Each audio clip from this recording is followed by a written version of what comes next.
তখন থেকে মহারাজ কি লিখছেন খাতায়? মনে হচ্ছে সকাল থেকে চিন্তা ওনার মাথায়। হ্যাঁ, তাই মনে হচ্ছে। আমাদের সাথে কোনো কথাই বলছেন না, শুধু লিখে চলেছেন। একজন মানুষ মনোযোগ দিয়ে কাজ করছেন আর তোমরা ক্রমাগত বকে চলেছো। না, আসলে মহারাজ কি কারণে চিন্তিত সেটা জানতে না পারলে আমাদেরও চিন্তা হয় বই কি। হুম অর্থ বুঝলে, অর্থ। রাজকোষের অবস্থা খুবই খারাপ, আর সামনেই তো শিবরাত্রি পুজো। কিভাবে যে কি হবে কিছুই বুঝতে পারছি না। মহারাজ, এরকম হলে এবারে কিভাবে পুজো হবে? শিবরাত্রির পুজোয় তো অনেক খরচ। এত লোকজন আসেন, তাদের জন্য ভোগের প্রসাদের ব্যবস্থা করা তো মুখের কথা নয়। এবার তোমাদের সবাইকে দায়িত্ব নিতে হবে। আমরা সবাই কি দায়িত্ব মহারাজ? আমি গতকাল তোমাদের রানীমার সাথে এই ব্যাপারে কথা বলেছি। রানীমা কি বললেন মহারাজ? দেখো, তোমরা সব সভাসদেরা যদি মুক্ত হস্তে দান করো, আর রাজকোষ থেকেও যতটা সম্ভব অর্থ সাহায্য দিয়ে এবারে পুজো এবং ভোগের আয়োজন তাহলে সুসম্পন্ন করা যাবে। দানের চেয়ে বড় পুণ্যকর্ম আর কি আছে? যে সভাসদ সবচেয়ে বেশি দান করবে তাকে পরে কিছু অর্থ সাম্মানিক হিসেবে দেওয়া হবে। আচ্ছা মহারাজ। তাহলে আজ রাজসভার আলোচনা এইটুকুই রইল, বাকি কথা পরে হবে। বলি গিন্নি, আমি খুব সমস্যার মধ্যে আছি বুঝলে। হ্যাঁ, তোমার তো অর্থের টান ধরলেই আমার কথা মনে পড়ে গো। কি করে বুঝলে? বাবা, বুঝবো না? এতদিন ধরে তোমার সাথে সংসার করছি, তাও বুঝবো না? আমি কি আজকাল আর তোমার কাছে চাই বলো? আমার মা আমার নাম রেখেছিল পার্বতী, আর বলেছিল দেখিস তুই ভগবান শিবের মতন বর পাবি। তোমাকে পেয়েছি, কিন্তু সাথে পেয়েছি অভাব। হ্যাঁ, সে যতই অভাব হোক, মন্ত্রী মশাইয়ের মতো স্বভাব তো নষ্ট করিনি গিন্নি। সেই জন্যেই তো তোমার সংসারে পড়ে আছি গো, নইলে কবে এই চাল চুলোহীন সংসার ছেড়ে চলে যেতুম। হ্যাঁ, বলছি শোনো না, ওই কিছু মোহরের খুব দরকার। এবার মন্দিরে শিবরাত্রির পুজো হবে, কিন্তু মহারাজ তেমন খরচ করতে পারবেন না। তাই তাই কি? তাই আমাদের সব সভাসদদের বলেছেন দান করবার জন্য। এই দেখো, আমার যা গয়নাগাটি ছিল সবই তো বন্ধক রাখা আছে, নইলে বলতাম। আরে বাবা, সে তো জানি, কিন্তু আর কোনো উপায় নেই। কি বলি বলো তো? দেখি কি করা যায়। আরে বাবা রে বাবা, এত চিন্তা ভাবনা না করে বাবা মহাদেবের ওপর ভরসা রাখো গো, উনি কোনো একটা পথ দেখাবেন। দেখো, দেখা যাক গিন্নি, উনি এখন আমার আশা ভরসা।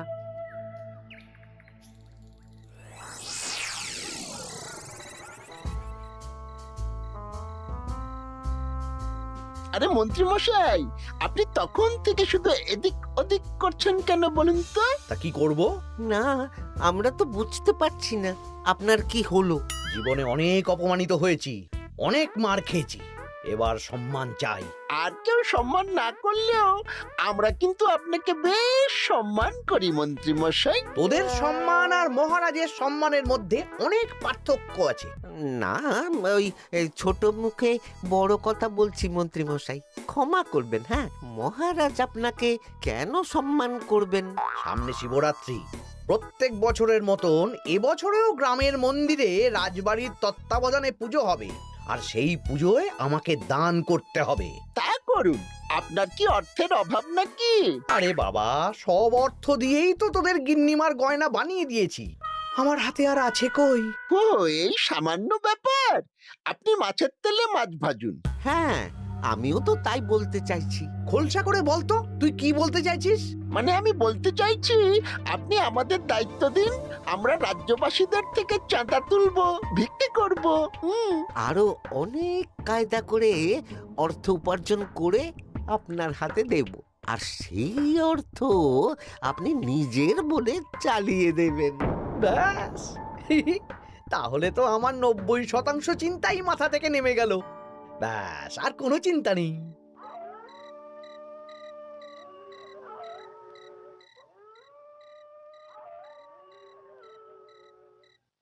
কি গো, এত রাত হয়ে গেল, এখনো ঘুমোচ্ছ না কেন বলো তো? হ্যাঁ, খুব চিন্তা হচ্ছে গো গিন্নি, এখনো বুঝে উঠতে পারিনি যে কি করে দান করব।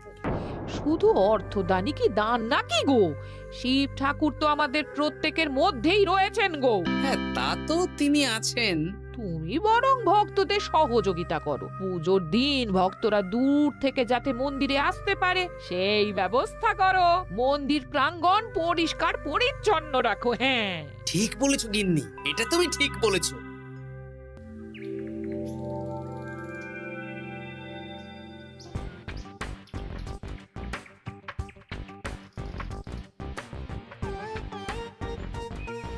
এই যে বাড়িতে কে আছেন? মন্ত্রী মশাই বলুন। হ্যাঁ, তা প্রত্যেক বছরের মতন এই বছরেও তো শিবরাত্রি উপলক্ষে মন্দিরে পুজো হচ্ছে, জানেন তো? হ্যাঁ, সে তো জানি, কিন্তু আমার গিন্নির পায়ে এত ব্যথা যে এবারে আর জল ঢালতে যেতে পারবে বলে তো মনে হয় না।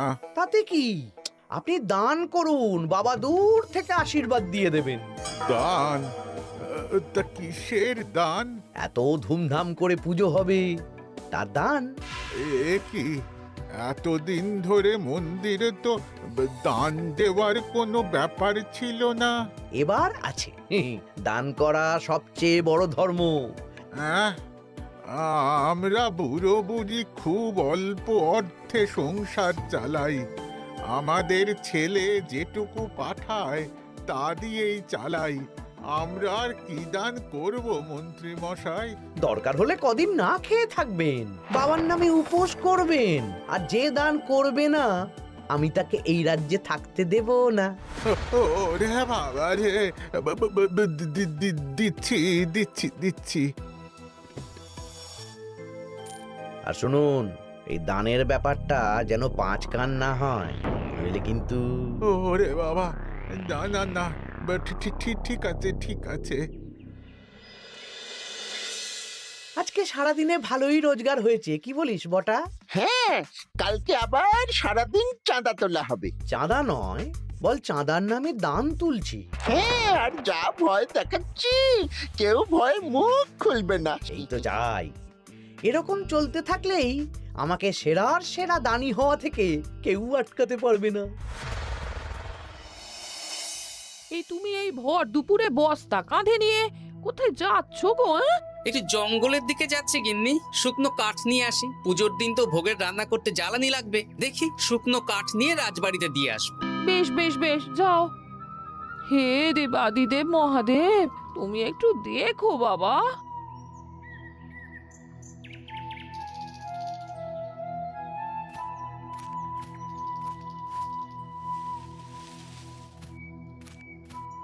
আরে আরে, নগেন খুঁড়ো না, এই সময় কাঠ কুড়োচ্ছ কেন? কি আর করব গোপাল, কাঠ কুড়িয়ে নিয়ে যাচ্ছি, এবার এগুলো হাটে বেচবো। সে কি গো, তোমার ছেলে তো শহরে চাকরি করে বলেছিলে, এ মাসে সে অর্থ পাঠায়নি? সে তো পাঠিয়েছিল বাবা, কিন্তু আর ভাগ্যের পরিহাস, কি বলবো বলো। কি হয়েছে, কোনো সমস্যা নাকি? না না না, সমস্যার কথা জানানো যাবে না, জানালেই আমাদের বিপদ। আরে কি হলো, চুপ কেন? কি গো খুড়ো, কিছু বলো। কাউকে বলবে না তো বাবা? না না, বলো না, আমি কাউকে বলবো না, আমাকে বিশ্বাস করতে পারো। আসলে আজকে সকালে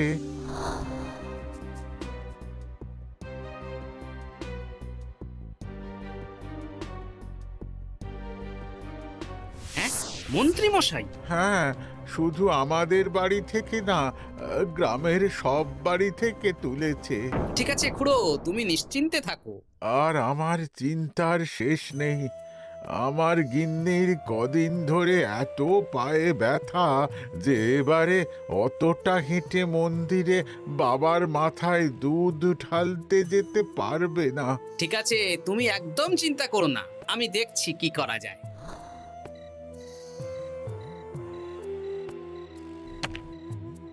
প্রহরী, এটা ভাড়ার ঘরে রেখে দিয়ে এসো, বলো গোপাল দিয়েছে। ভোগ রান্নার সময় জ্বালানি লাগবে তো, তাই এই কাঠ দিয়ে গেলাম। আচ্ছা গোপাল দাদা।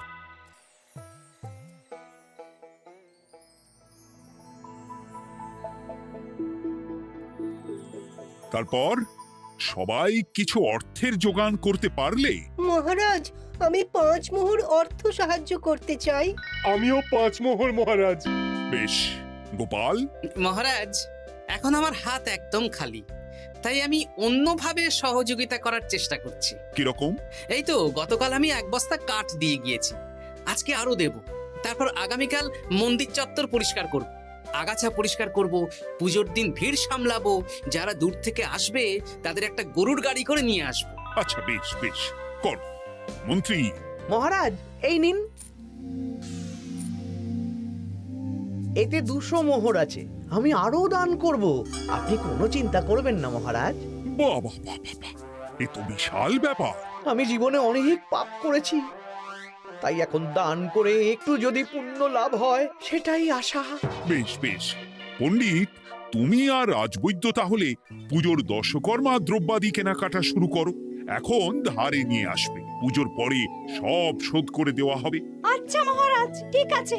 তাহলে আজকে আমি আর পণ্ডিত মশাই দুজনে বাজারের দিকে যাব আর সব দশকর্মার দ্রব্যাদি কিনে নিয়ে আসব। হ্যাঁ হ্যাঁ, তাই কর।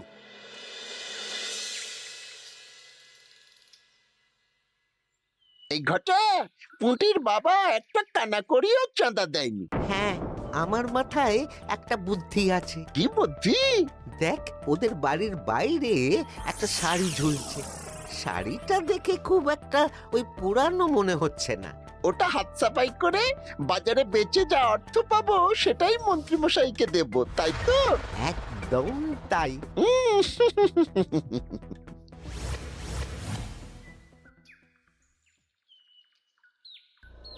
হাই পুটি, দেখ তোদের বাড়ি থেকে বটা ঘটা কাকা শাড়ি চুরি করছে।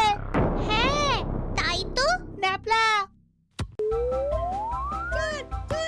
ওরে বাবা রে, মরে গেলাম রে, ওরে মরে গেলাম। পালাও পালাও পালাও, ওরে বাবা। এই কি হয়েছে রে? চিৎকার করছিস কেন? আর বটা ওভাবে পালালো কেন? এই বটা ঘটা কাকা ওই পুটির মায়ের শাড়ি চুরি করে পালাচ্ছিল, আমরা ধরে ফেলেছি। সাব্বাস, এই তো চাই। তার মানে মন্ত্রী মশাই এখন দান করার জন্য চুরিও করাচ্ছে। বাহ! কি ভাবছো গোপাল দাদা? না, কিছু না। আচ্ছা পুটির বাবা, তোমাদের বাড়ি মন্ত্রী মশাই চাঁদা তুলতে আসেননি? এসেছিলেন তো, কিন্তু আমি বলে দিয়েছি আমি পারবো না। নিজেদের বীজ ধান কেনার অর্থ নেই, চাঁদা দেবো কি করে? আচ্ছা, এই ব্যাপার, এবার বুঝতে পেরেছি। অনেক ভয় দেখালেন, চমকালেন, কিন্তু কিচ্ছু দিইনি। তাই বটা ঘটা চুরি করতে এসেছিল, বুঝেছি। বেশ, এই সাবধানে থেকো। কিভাবে যে সংসার চালাবো? শোনো পুটির বাবা, তুমি এক কাজ করো। বলো। জঙ্গলে অনেক ধুত্র গাছ, আকন্দ গাছ আছে। তুমি পুজোর দিন সকাল থেকে মন্দিরের কাছে একটা ফুল মালা বেলপাতার দোকান দাও। এটা ভালো বুদ্ধি দিয়েছো। আমি তো এখন মন্দির প্রাঙ্গণ সাফ সাফাই করতে যাচ্ছি, আমি বরং কাজের ফাঁকে তোমার জন্য একটা ছাউনি দিয়ে মন্দিরের কাছে দোকান বানিয়ে দেব। তাহলে তো খুবই ভালো হয়। এই পুটি, তোরাও আমার সাথে চল, হাতে হাতে সাহায্য করবি। চল চল চল। চলো গোপাল দাদু।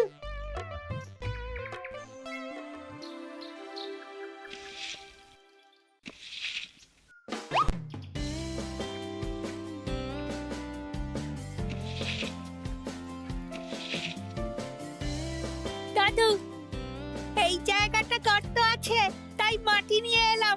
এই তো বুদ্ধিমান ছেলে, এবার ঢেলে দে। ব্যাস, এখানটা এবার ঠিক হয়ে গেল। দেখি এবার মন্দিরের পিছনের দিকটা একটু পরিষ্কার করে দিই।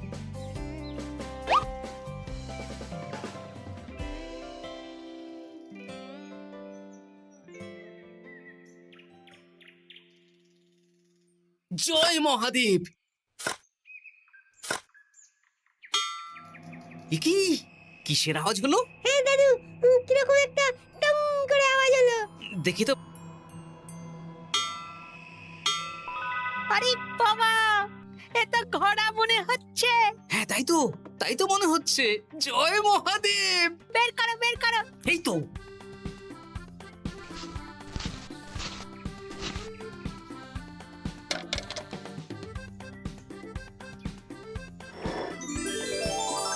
ও দাদু, এ তো সোনার মোহর।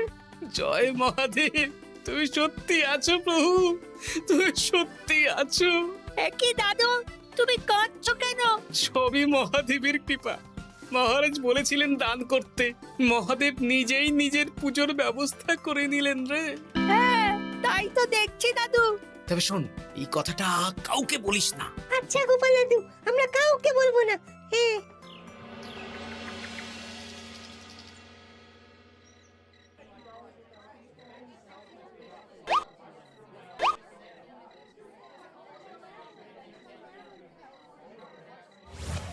এবার আগামীকাল পুজো।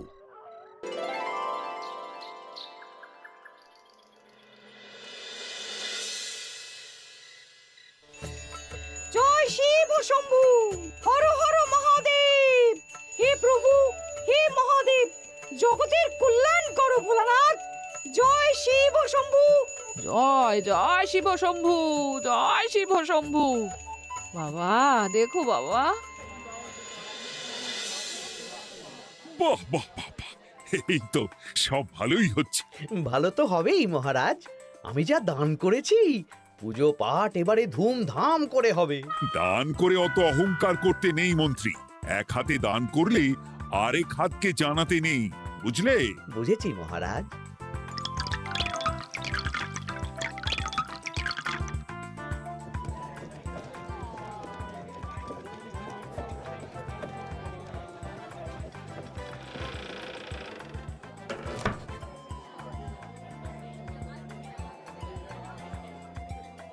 আসুন খুড়িমা, আপনি আসুন। সত্যি গোপাল, তোমার মতো মানুষ হয় না। আমার পায়ে বড় ব্যথা, ভেবেছিলাম এই বছর হয়তো মন্দিরে আসতেই পারবো না। আহা, আমি তো আপনার ছেলের মতন। আর কাল আবার আসতে হবে, বড় মাঠে ভোগের আয়োজন আছে, গাড়ি পাঠিয়ে দেব, কেমন? বেঁচে থাকো বাবা, বেঁচে থাকো। দেখো দেখো গোপালকে দেখো, ও হয়তো অর্থ সাহায্য করেনি, কিন্তু অন্যভাবে কত সাহায্য করছে। এই মন্দির প্রাঙ্গণ থেকে সব আগাছা পরিষ্কার করেছে। মহারাজ, আপনার সাথে কিছু কথা আছে। কি কথা? এখানে বলা যাবে না, যা বলবো আড়ালে। আচ্ছা চল।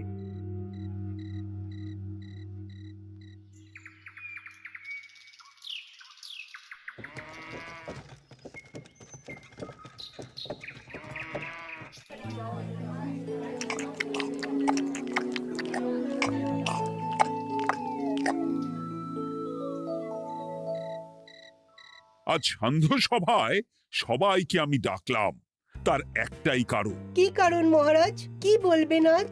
গতকাল শিবরাত্রির পুজো আর আজ বেলার পুজোর ভোগ গ্রহণ পর্ব বেশ ভালোভাবেই সুসম্পন্ন হলো।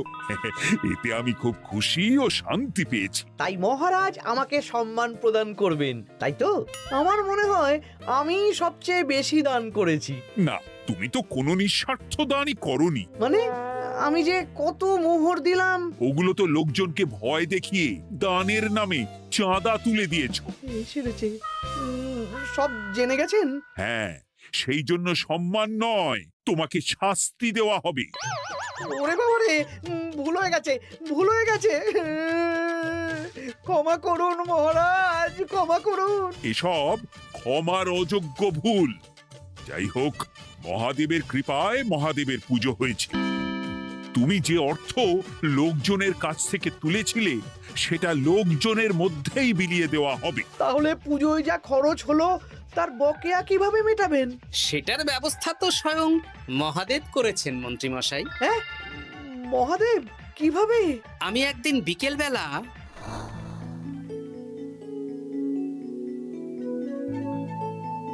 ওরে বাবা, এক ঘোড়া সোনার মোহর। হ্যাঁ, এক ঘোড়া সব মহারাজকে দিয়ে দিয়েছি। আর এই দান সংক্রান্ত যে অর্থ সাম্মানিকের কথা বলেছিলাম তা পাবে গোপাল। ধন্যবাদ মহারাজ। তবে মন্ত্রী মশাই যে অর্থ লোকজনের কাছ থেকে বলপূর্বক তুলেছেন সেটা দিয়ে গরিব চাষি ভাইদের বীজ কেনার অর্থ দান করা হবে। আর মহাদেবের কৃপায় যে এক খড়া মোহর পাওয়া গেছে তা দিয়ে বকেয়া মেটানো হবে। সাবাস গোপাল, সাবাস। এই না হলে আমার গোপাল। সাধু সাধু আর মন্ত্রী মশাইকে কি করা হবে? ওকে কাল শাস্তি দেওয়া হবে।